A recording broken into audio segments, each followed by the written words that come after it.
Happy December, everyone. I have been challenging myself this year to go to my yarn stash and try to use as much of that yarn as I can this year before buying new. Basically just like a year of stash busting. And I've been pretty successful. I've done a couple of videos before, but today we're focusing on one project. I have a lot of this tan yarn, which is not perfect for the project I was thinking of, but it's close enough and I have so much of it, I need to use it for something.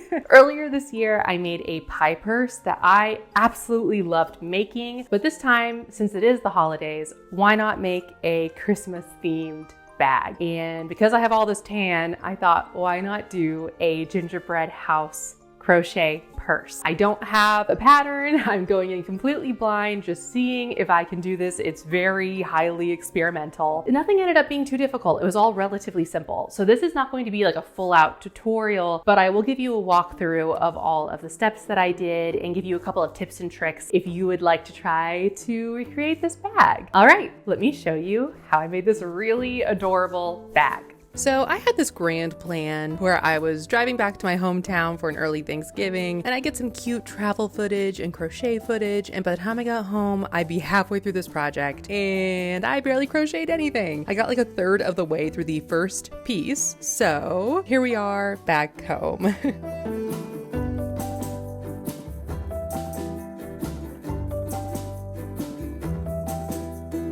I first needed to make 2 squares for the front and back panels. You can make them exact squares. I went for a slight rectangular shape where it's slightly wider than it is tall, and with a weight 4 yarn, which for me is a heavier yarn. I tend to use pretty light yarns. It's also called worsted weight yarn, and I did 43 single crochets for the width. And I went a bit shorter with 38 rows for the height, I believe. It was around 38. I wasn't really counting that closely. As I always say, crochet is my head empty hobby. I also created 2 smaller rectangles for the sides, which had the same amount of rows for the height, but it was only 10 single crochets across the width. As a reminder for any beginners out there, if you don't use the exact weight of yarn I'm using, you're gonna have to experiment with it a bit. I know my final width was about 14 inches total for the front and back panels, with just a little bit less for the height, with about 3 inches wide for the side panels.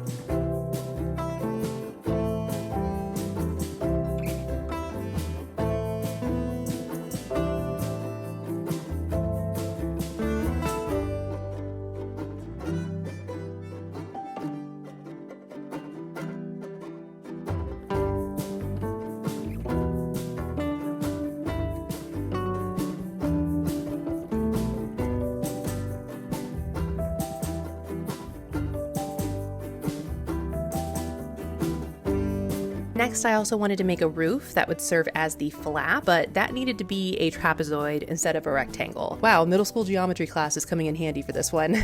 So I started with my 43 single crochets to match the width of the front panel, but then after 3 rows, I added 1 extra crochet to each end of the row, which adds 2 total to that row, and I did that every 5 rows until I got the height I wanted, which I believe was about 15 rows. I wanted the roof to take up about a third of the visual space of the front panel. And at this point, I thought I was done with all the panels, but I actually forgot the bottom panel, which, you know, holds all your stuff inside. So on to actually making this look like a gingerbread house.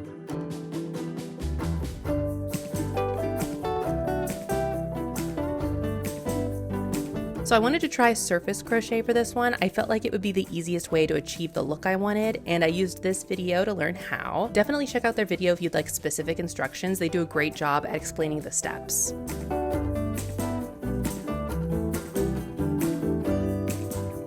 So first I traced out the general shape of the rectangle and also where the roof would end up sitting so that I wouldn't draw anything over that line. And then I started drawing what I wanted to go onto the front of the gingerbread house.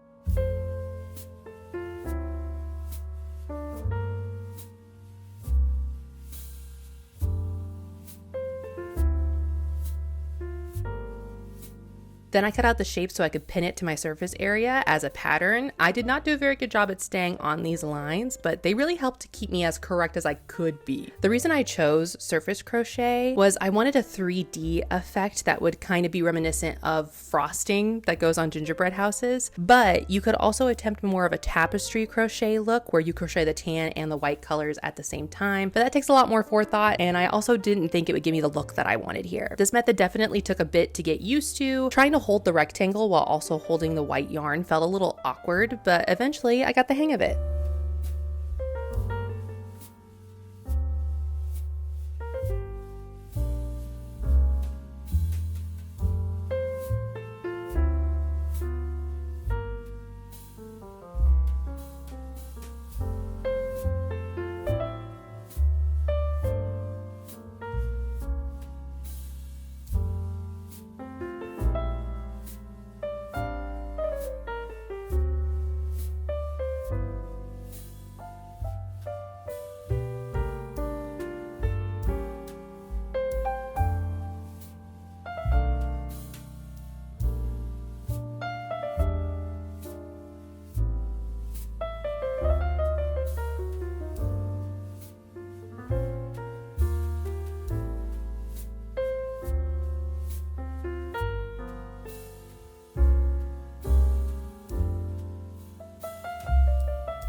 I also thought of adding these green trees on the side, but I didn't like the look and I kept it white instead. I thought it looked a bit cleaner, but now it's time for our baking break with some bread that I've been obsessed with making recently.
I wanted the roof to have a lot of detail, so I started with this lattice pattern that took a very long time, but I feel like it ended up being worth it. It's very pretty. Then I added a scalloped edge to the top and bottom. These details really made it feel like those vintagey gingerbread houses.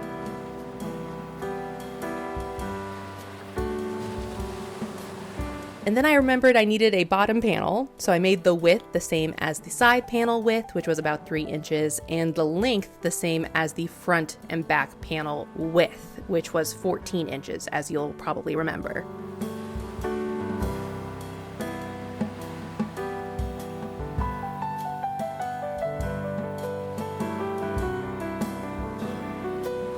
So as far as all the individual pieces you will need, I made a front panel, a back panel, both with the same measurements, 2 side panels with the same measurements, a bottom panel, and a flap that looks like the roof. But I also had the other tree to finish with my surface crochet, and then I would start putting the pieces together.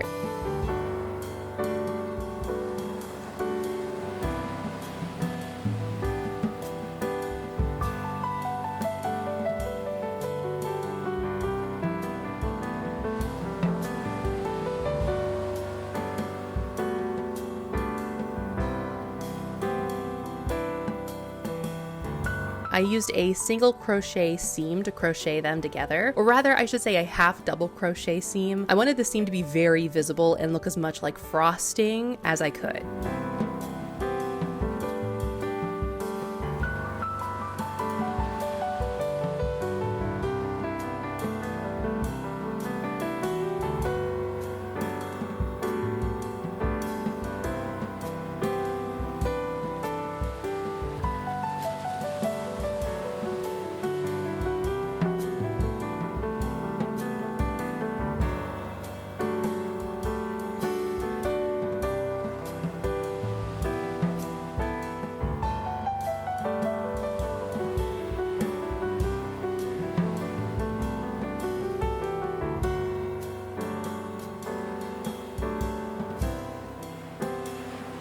I then whip stitched the flap to the back piece. I also stitched the side panels together at the top into like a little pleat. I've seen this in other purses, and I'm assuming it helps with getting the purse to lay correctly.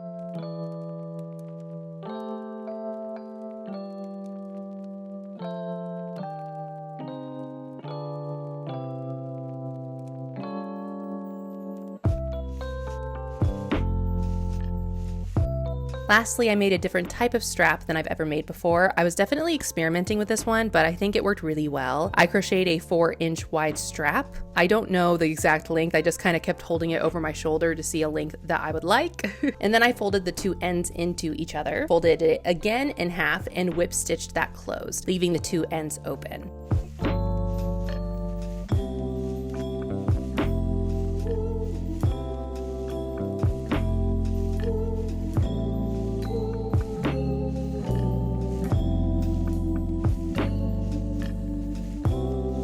I then stitched those ends onto the back panel of the purse. I really liked the way the strap turned out, and this method made the strap a lot more stable than other ways that I've tried before. And with that, it's time to show you the final result.